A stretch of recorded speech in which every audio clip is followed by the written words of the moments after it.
I want to bring in MSNBC's David Noriega in Tel Aviv. MSNBC's Vaughn Hilliard is at the White House. David Ignatius is foreign affairs columnist for The Washington Post and an MSNBC contributor. Richard Stengel was Undersecretary of State for Public Diplomacy and Public Affairs under President Biden, as well as being an MSNBC political analyst. So, David Ignatius, Netanyahu said earlier today, quote, Mr. President, you are committed to this peace. I am committed to this peace. And together, Mr. President, we will achieve this peace. But is it clear that Trump and Netanyahu mean the same thing when they talk about peace? Well, they obviously agree on the broad goal. And today we're watching the joyous achievements of phase one, which is that the guns have gone silent, that the hostages have been released and are back in Israel, and that Palestinian prisoners have been released. But this peace deal really is about the subsequent phases that provide for what we call a day after in Gaza, a transition to non-Hamas governance, the disarmament of Hamas, the creation of a technocratic leadership that can guide Gaza, and most important, the creation with international help of a security force there that can make Gaza stable so it doesn't threaten Israel and also is a tolerable place for its people to live. All those things are still ahead. So this is, as I say, a joyous day. Trump's right to take credit for having gotten the world, Israel and Hamas to this point. But the hard work of implementation shouldn't be overlooked. Trump is going to need all the international support that's gathered today in Sharm el-Sheikh to help him achieve that. Yeah, and Richard, what are you watching for in this Egypt summit? And what do you make of the fact that Netanyahu said, no, I'm not going to be there? Well, Chris, first, I just want to say it's a happy day. It's hard. Amazing. Yeah. Those scenes, you can't watch enough of them. I will watch them on a loop, right? It's just so heartwarming. We've talked to these families for so long. Yes, it's hard to keep a dry eye when watching that. So that is a joyous thing. But, you know, there's an old media newspaper headline that used to cross out as an editor, which was now for the hard part. That is what we're facing now. David alluded to that. This is not a peace agreement. It's a ceasefire between two warring parties. And it's a ceasefire where the underlying causes of the war still exist. I mean, you asked about... arguably have worsened. Well, you know, part of the Trump strategy, I think, is that, not to get too highfalutin about it, but is that the performative yields to the substantive. Okay. That when he makes a big deal about something and says this is peace for the ages, people suddenly have to start trying to make that happen. That's a good thing. But in terms of actually ironing out the problems that caused this in the first place, they're still there. Hamas still wants the destruction of Israel. Bibi Netanyahu today said the military campaign hasn't ended. You know, there's a lot of celebration. It's great to have the hostages home, but the underlying elements that caused this in the first place are all still there. Yeah, because David Ignatius, we also heard the president say today that, and I'm quoting here, Gaza will be demilitarized and Hamas will be disarmed. I mean, as far as we know, Hamas has not agreed to that. So are these declarations of the war being over dramatically premature or just part of the natural process? Well, they're dramatically Donald Trump. So what he has accomplished, and we shouldn't slight this, is to get all of the major Arab countries, all of the major European countries, and the international community as a whole to back this vision of a transition to a stable post-Hamas, post-war Gaza. That's no small achievement. And he did that at a time when Israel was still wanting to go root and branch, house to house, and take Hamas apart. So simply having it on paper is a good thing. It's an achievement. But now the thing that's been hardest for Trump throughout the two installments of his presidency, which is the follow-through, now that begins. I watched him just in Cairo speaking with President Sisi. He was asked about the Board of Peace and who's going to be on it. And he turned to Steve Witkoff, his emissary, and Witkoff said, well, everybody wants to join. We've got a long list. Well, that's great to have a long list of people, but you're going to need to have troops on the ground. They're going to be in combat. The idea that every Hamas fighter is going to voluntarily give up their weapons just because this is a deal on paper has been announced, I think is unrealistic. So this force, when it's created, will take casualties. What happens then? How does the international community react? Those are the kinds of questions now that Donald Trump, as chairman of the Board of Peace, as he likes to call it, is going to be responsible for answering. So, Vaughn, and you know this well, one of the criticisms of President Trump has been that he moves on very quickly, that he sometimes declares victory prematurely and doesn't want to do the hard work. But what are you hearing? What's his role now in keeping this ceasefire from falling apart? And what's his role in making sure that this peace plan does move forward? I think what we've heard from the president in just the last hours is an acknowledgement of the role that these regional partners have played in advancing his own mission and agenda. It's hard to forget, if you go back to February even, when Bibi Netanyahu made his first of 5 visits so far this year to the White House. President Trump was talking about a takeover of Gaza and effectively American reconstruction. And if you fast forward over the course of 5 months, the way that conversation evolved, the way that the Qataris had become such central figures as mediators, to the point where just minutes ago you saw in that family photo being taken, you saw the Emir of Qatar on the president's left, and you saw President al-Sisi of Egypt on the right. It was only just a couple years ago that those two nations reestablished ties after an effective embargo was placed by Saudi, by Egypt, by the UAE and Bahrain on Qatar for the accusations of heavily financing and backing Hamas and Iran. And so to see where here in October of 2025, who was standing on that stage with the president, it's a remarkable scene, flanked by Giorgia Meloni, flanked by Keir Starmer and President Macron. And in this moment, we are expected to see here any minute this signing of this phase 1 agreement here. And so in terms of where the president sees and his commitment long term, I think he understands that he has built these relationships, unlike he did in his first administration, in a way that can advance his own agenda overseas. And with the threat of, essentially saying if it weren't for the bombing of Iran over the summer, that we wouldn't be able to be there to this position. That was his moment to show that America and his military had the ability and was willing to use its armed forces if it was necessary. And so to suddenly see where this moment plays itself, I want to let you listen to the president here just a few moments ago ahead of this signing. The level of love, the level of respect for what it is, and it's peace in the Middle East that everybody said it's not possible to do, and it's going to happen, and it is happening. It's before your very eyes. And that's why it's become so fascinating. In just sort of the timing of these events as we've seen them, you just saw the president there with what we call the family photos with all those other world leaders. But then right before that, you saw every single one of them, including notably Palestinian Authority leader Mahmoud Abbas, who the president invited to come there to Egypt for this. One by one, they came and shook his hand. And the president, almost in a way that you are used to seeing him at campaign events with the big smile and the thumbs up, that's the sort of the portrait that he presented with every single foreign dignitary that he shook the hands with. And so I think it's quite a moment here ahead of this signing and then ultimately his remarks there soon after. Really quickly, have we seen the document? What exactly are they signing? Right. That is still the open-ended question mark. And I know over the course of the weekend, the exacts of the language and the extent to which, disarming of Hamas and the IDF's recognition of wholly pulling back out of Gaza at a certain time, a lot of that language was the big open question mark here. Of course, to the other's points, I think this is the sort of the open-ended question here for the president here as he leaves Egypt today after the signing is exactly what does that commitment look like from each of these regional partners. All right, I want to play a little bit of what we heard from Prime Minister Netanyahu today. This was during that special session of the Israeli parliament.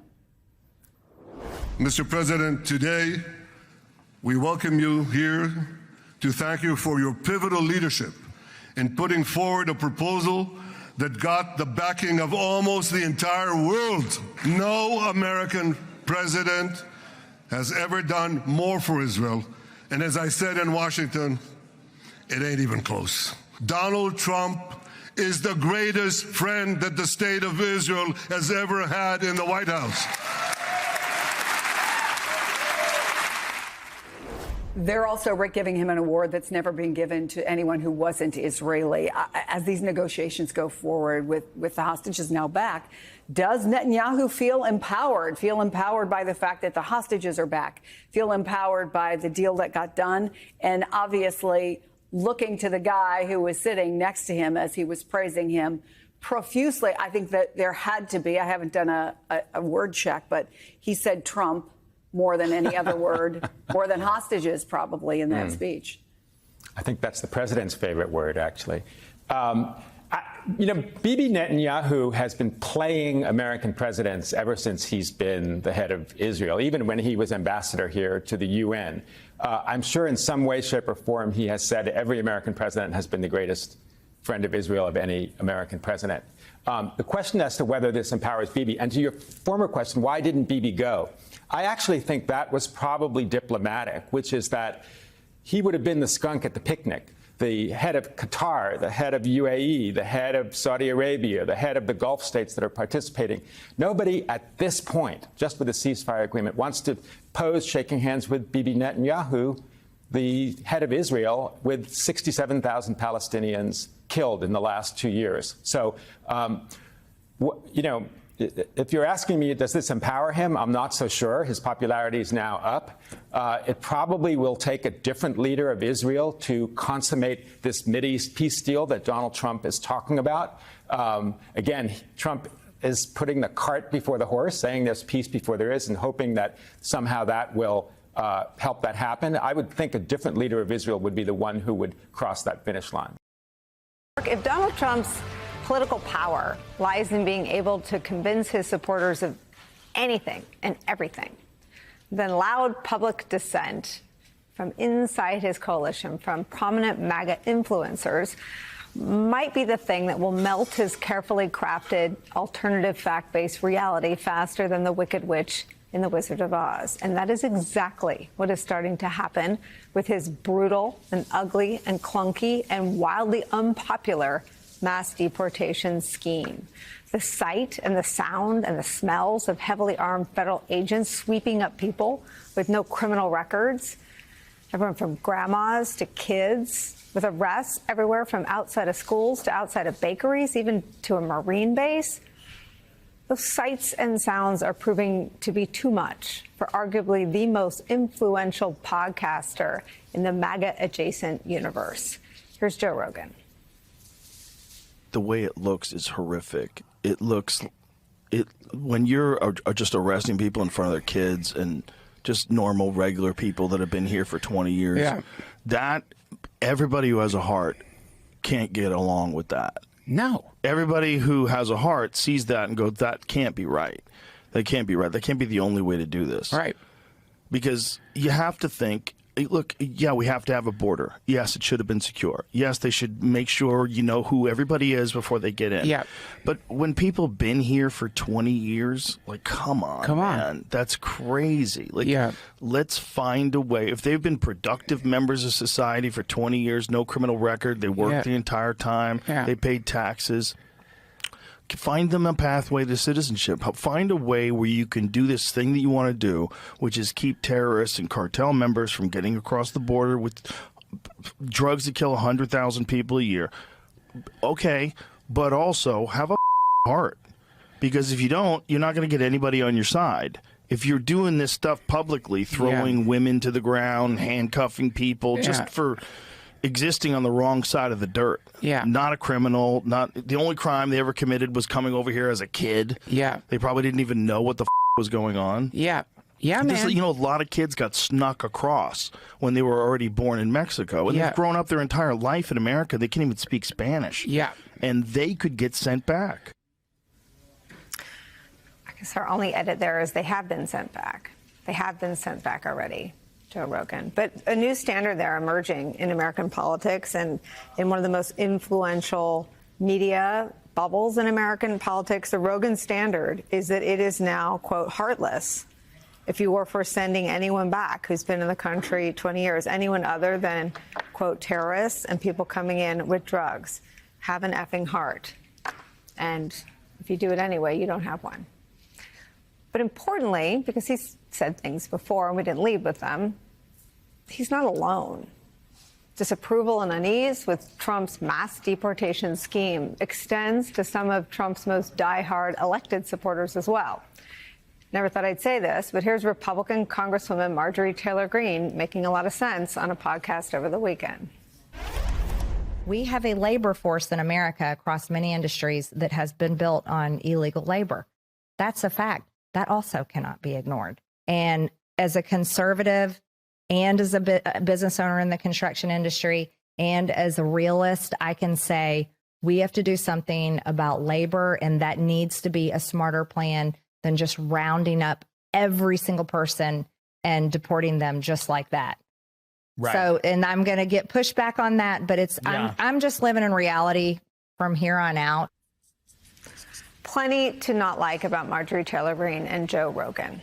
But if we could have done this on our own, we wouldn't be here. So this shift in rhetoric and tone and these new standards being laid out there, Marjorie Taylor Greene saying it's not living in reality to carry out Trump's deportation policy is more than a shift in tone. It's a shift in her position. She owns a construction company, and she's giving voice to people inside Trump's coalition who have the same concerns. Back in May, when a college student who had been raised in her district was due to be deported to Mexico, she was more callous. She hadn't understood what Trump was actually going to do. And she said, quote, the law is the law. But this is her now. Quote, I'm not ignoring facts anymore. So if the reality of Trump's mass deportation campaign and how it is impacting every one of us, everyone is going to be touched by it, regardless of who you voted for. If it's starting to sink in, we should note that the administration is about to turn the volume up even louder. They are now escalating what brought those two to their conversions in their views on Trump and this policy in city after city after city. It's going to get worse. On Friday, ICE deported the father of a U.S. Marine who was first detained along with his wife at a Marine base outside of San Diego. In Chicago, more than 1,000 people have been arrested since deportation operations began last month, leading to some incredibly harrowing scenes that have put the city and the country and mixed documented families in this country on edge all over the country. Scenes like this one. This video is from the New York Times showing a flower vendor being detained, or authorities conducting a military-style operation on an apartment building in the South Side in which children were zip-tied. And according to one eyewitness, the agent said, F the kids. Or this, agent shooting pepper balls at a pastor who had his hands held up in prayer. Trump's Department of Homeland Security claiming that it is arresting, quote, the worst of the worst, end quote. But brand new reporting from MSNBC blows that lie out of the water, reveals that out of the more than 1,000 arrests made in Chicago, quote, the agency provided detailed information for only 10 men with criminal background, about 1% of those detained, making independent verification difficult. The public intra-MAGA backlash to the open cruelty of Donald Trump's mass deportation campaign is where we start today with some of our favorite reporters and friends. MSNBC senior national and political correspondent Jacob Sobroff is at the table. Plus, pollster and president of Brilliant Corners Research, MSNBC political analyst Cornell Belcher, also at the table. And we miss you at the table, Tim Miller, MSNBC political analyst, host of the Bulwark podcast. Tim Miller also joins us. Jacob, this is your new reporting we landed on. Take us through it. Well, it is heartening, I think, in some measure to hear the clip you played from Joe Rogan. It's heartening to hear Marjorie Taylor Greene. But like you, I think back when I hear that to what I saw on the floor of the Republican convention. Mm-hmm. They weren't saying it when the sign said mass deportations now, but they are waking up to the fact that mass deportations are family separation by another name. And anybody who pays any amount of attention to this knows that and has known that for the better part of over a year now, since they were pushing this in the summer at the convention. But now it's actually playing out on the streets all across the country. And Chicago is the latest place where I saw it, and Kay Guerrero, our senior producer, and I spent the better part of a week there last week. We saw over the course of just one day multiple detentions happening of multiple people going about their quotidian activities. And so we wanted to dive deeper to understand, well, is what we saw the exception or is it the rule? And it is the rule. They talk about that apartment building on the South Shore where they detained 37 people. 8 of those 37 had some form of criminal record. 1 of them has some association with Tren de Aragua. When we look at Maricela... Let me just interrupt you. So who authorized the helicopter to pursue one alleged member of Tren de Aragua? I don't, and so the honest answer is I can't tell you the specific person, but that kind of an operation, Greg Mavino is the chief patrol agent of the Border Patrol. He went from Los Angeles to Chicago to carry out what they did on the streets of L.A., on the streets of Chicago. And for me, it was like deja vu. It was like seeing the same scenes play out in almost exactly the same order. First, they come out with literally flashbangs, the type of sort of shock and awe to people on the street would say terrorize the community. And then you see who they're really going after. Like Maricela, the 53-year-old mother who was just going to buy meat for a stew. And just to remind everybody, we have more reporting about her, but I would love to show everybody a little bit of that detention. Watch this. Señora, no tiene que decirles nada si tiene papeles. Hey, ciudadana americana. What's your, yes, I am. What's your badge number? Are you a United States citizen? I am. Are you? You are? Okay, I'm going to need you to stay away from here. Okay. All right? Señora, ¿cómo se llama? Hey, hey. Señora, ¿cómo se llama? No está impidiendo la investigación. Señora, ¿cómo se llama? Para decirle a su familia. Don't touch me. You're not allowed to touch me. Señora, ¿cómo se llama? Dígame su nombre. Dígame su nombre. Look at guys. Look at this fascist right here. Señora, dígame su nombre. Grítelo. She's in. Sin. Grítelo otra vez. Grítelo. ¡Ay, se está aquí! ¡No salgan! She was going to buy meat for a stew, as we talked about last week. And why wouldn't the agent just tell the witness her? Why is taking people away and keeping them anonymous part of their protocol? Because that is what they want people to see. The show of force is the point. Adam Serwer said the cruelty is the point. Letting people see this is the point. They want these images to be out. They're making their own videos. Department of Homeland Security is walking around Chicago with a film crew. So then why are they telling people to get away? Because I think that what they don't want is for people to actually intervene and stop it from happening so that they can have this type of content to show the world. And so 70% of people in ICE detention have no criminal record right now. 70% of people, when they said they're going after the worst of the worst, and you said it, 10 people is who they provided evidence for out of the 1,000 detained since the beginning of September in Chicago. I appreciate you, and I've got your back.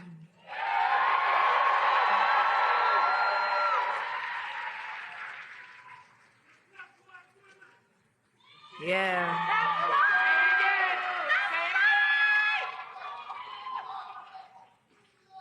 I love you more. So good evening, everyone. It is so good to be here with all of you, standing with my very good friend, my little brother, and one of the boldest voices in the history of New York politics, Zohran Mamdani.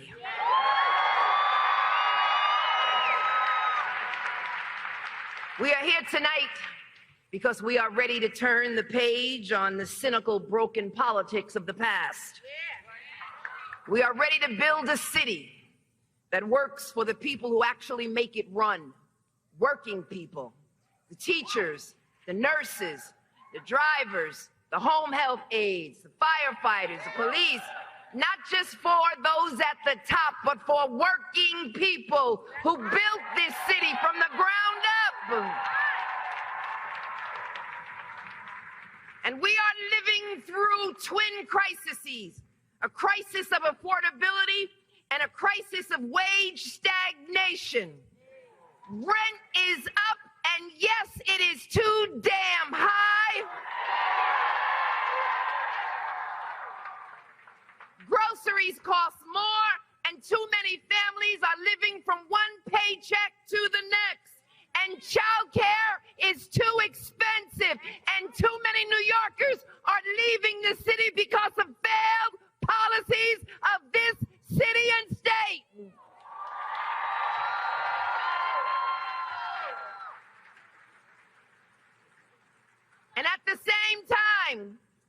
see powerful voices trying to silence truth and punish dissent, and yes, weaponize justice for political gain.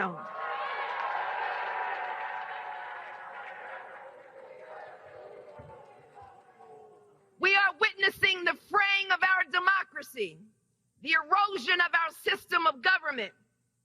This, my friends, is a defining moment in our history. Let us stand together to defend our rights, to protect every safeguard, every institution, every immigrant.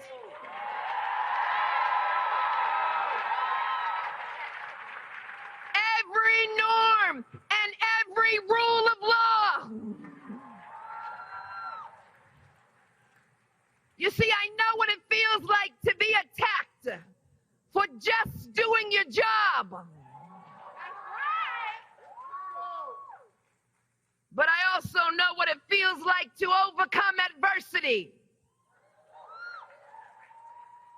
And so I stand on solid rock. And I will not bow. I will not break. I will not bend. I will not capitulate. I will not give in. I will not give up.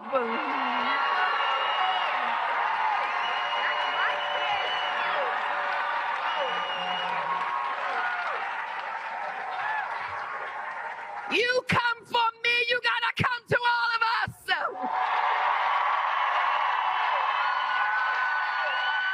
All of us. Every single one of us. We're all in this together.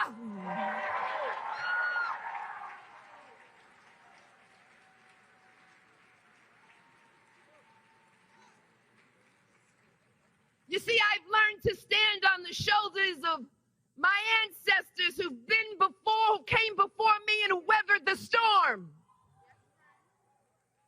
And despite being seared with scars, they survived. And if they can survive, so will we.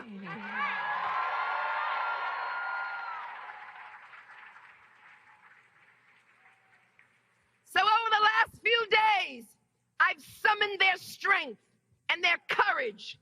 And I will keep fighting for justice. I will keep fighting for New Yorkers. I will keep fighting the aggressive policies of Washington, D.C., and I will not stop.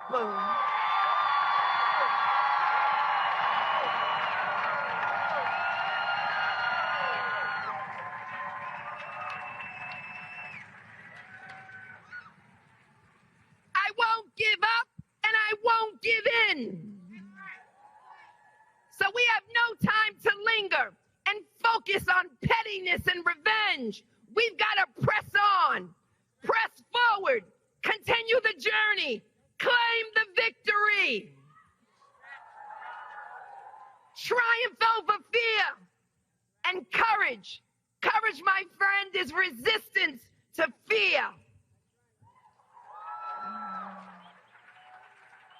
And so I fear no man.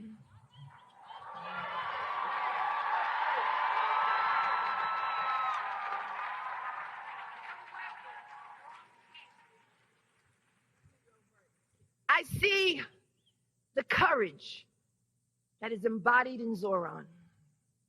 And that's why I am supporting him. He is a leader fighting for a better future for this city. And he, like me, knows what it's like to be attacked, to be called names, to be threatened, to be harassed. And each and every day he wakes up with this fire in his belly because he wants to build a better New York.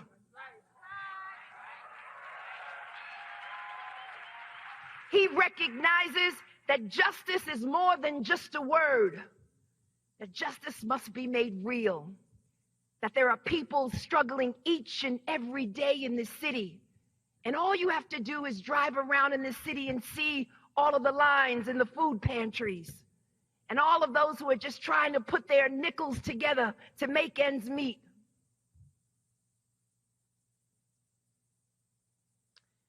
He is a leader who recognizes the pain and the struggle of countless number of New Yorkers, those in public housing tonight that are dealing with the conditions in public housing, those who have to go to housing court tomorrow and face the possibility of being evicted, those who cannot find childcare, those who can't afford the groceries, those who can't afford all of the luxuries that most children get. Those low-income children struggle every day. I've seen it for far too long. And I am supporting someone, this young man, who believes in the same values that I believe in, who recognizes that he is of the people, and who recognizes that we've got to change the way that we do politics in this city. Someone who believes in his heart of hearts that there is a way to raise up all boats and to make sure that this is a city for all of us and not just the rich. And so I'm with Zoran.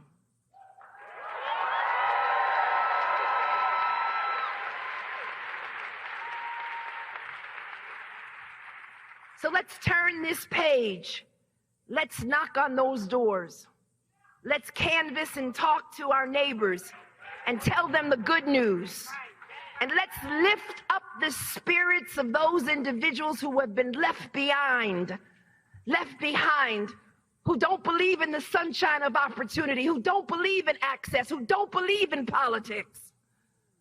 Let's convince them that we are about to elect a man who believes in their future.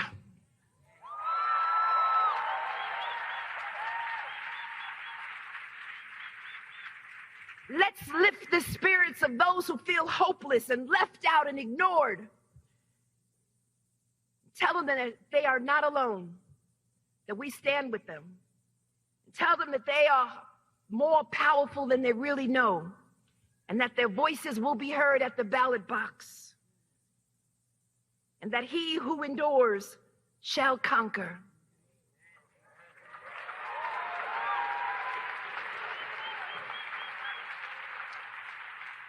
We will shape a future that we can all deserve. Because now, yes, is our time. So, let's elect a man who believes in that future, a man who really believes in that future, a man who wakes up each and every day thinking how he can improve and build a future for all of us.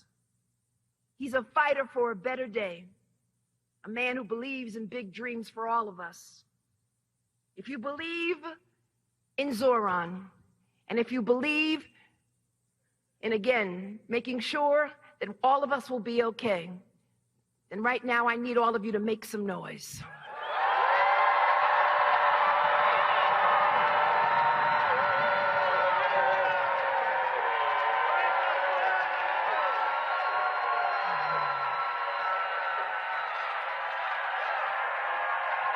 Let them hear you. Let them hear you. Let them hear you. I need you to roar for the next mayor of the city of New York, Zoran Mandami.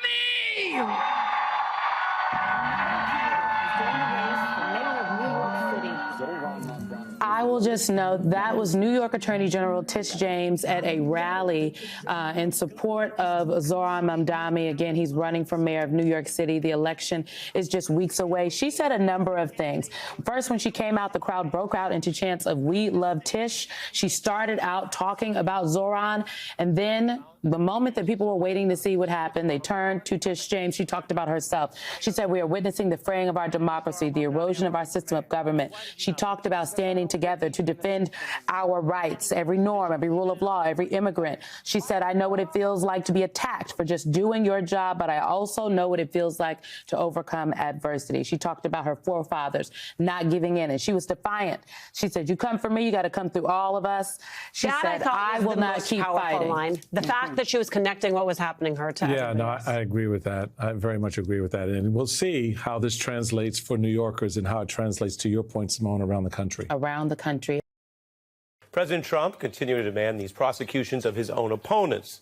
the DOJ on this blatant tear. New charges against the New York Attorney General, Letitia James, former Director Comey, and other moves against officials who have crossed Trump. News of the DOJ pushing a grand jury to indict Trump's own former aide. John Bolton was a big deal going into the weekend. Trump also now pushing for new charges against Democratic Senator Adam Schiff, calling on the, quote, authorities that he controls to investigate the senator. And this comes after Trump named Schiff among two other people who have since been indicted. Schiff was an especially prominent leader of Trump's first impeachment, which is, of course, a lawful process where Congress can discuss or seek removal of a sitting president. But Trump's admitting in public to an unlawful plot to try to get Schiff indicted for that, and regardless of evidence. Now, abusing powers to charge and jail individuals, to threaten, silence, or kneecap opponents is much more associated with foreign autocrats than American government. Trump has blatantly admitted his goals to go get critics without even claiming to name reasons or specific crimes. Systems that punish or disappear opponents are not considered very democratic. And elections don't mean much if the top rivals to a potential autocrat are just stuck in jail. An election in that format doesn't work very well. And that's what we've seen in Putin's Russia. Donald Trump's moves don't come in isolation. They come as he tries to seize powers to keep troops and federal agents across U.S. streets, even as some judges are limiting those powers as we go. Now, this is serious. It is happening, and it is not popular. While Trump has been bluntly pushing hard because the DOJ wouldn't do any of these cases under the traditional rules, with many of the longstanding and nonpartisan staff, up until very recently, they weren't getting these charges, remember? But his own team knows that this is unpopular, and they are denying what is happening, partly, apparently, because to admit it would make it even worse. Take Vice President J.D. Vance. Remember, he's a Yale-educated lawyer who said in 2016 he worried Trump was either cynical, like Nixon, or worse, a, quote, morally reprehensible person who could be, Vance infamously said, quote, America's Hitler, unquote. Now, Vance reversed himself once Trump came to power, and unlike Donald Trump today, who admits these revenge goals are based on the people, go get these people, he names them, not any type of evidence, not any type of legal process, but Vance now claims against the evidence that it's all just normal law and facts. Is the Department of Justice acting on orders from the president to prosecute his political opponents with the final 30 seconds we have left? No, we're driven by the law and the facts of the case. I think if you look at the case, the fact that a far-left grand jury in a far-left area indicted Letitia James and James Comey, if you look at the fact that James Comey obviously lied under oath, Letitia James obviously committed mortgage fraud, what we're doing is letting the law drive the prosecution decisions in the Department of Justice. You know who we haven't prosecuted? Joe Biden or Barack Obama or Hillary Clinton. The Trump-Vance DOJ, of course, is the source of contradicting Vance's claims. The law and the facts were what drove us up to this point, and without any recent indictments. For several months, on these cases, I'm not talking in general, but on the Comey and James case, there was a process, and the law and the facts did not result in charges, even in a DOJ with a Trump attorney general and Pam Bondi's picks for who should be U.S. attorney. And so if you watch the news, you know what happened next and why Vance is wrong. The Trump DOJ swapped in this new, very inexperienced prosecutor who would do precisely what DOJ would not do before, what the facts and law had not deduced before. So Trump's mindset is clear. He's agitated to indict opponents since his first campaign. It has taken this long, however, to distort and sort of restaff the DOJ to find people willing to risk their law licenses and maybe more to do what he wanted. It's just awfully good that someone with the temperament of Donald Trump is not in charge of the law in our country. Yeah, because you'd be in jail. Trump admitted that on the campaign's biggest stage, the debate. That was 2016, of course. And while he may want a Putin-like DOJ approach to any and all of his opponents, whether they're running directly against him or the Republicans next term or wherever it leads, judges are limiting some of the related efforts he's making, stationing troops all over the place, the new appeals court blocking that. Then there are the ICE agents, their tactics, drawing new scrutiny in Chicago. There's an outcry. Agents posted up outside a church during Sunday Mass, while other agents went right after a Marine's parents. Reports of federal agents near a Catholic church during Sunday services.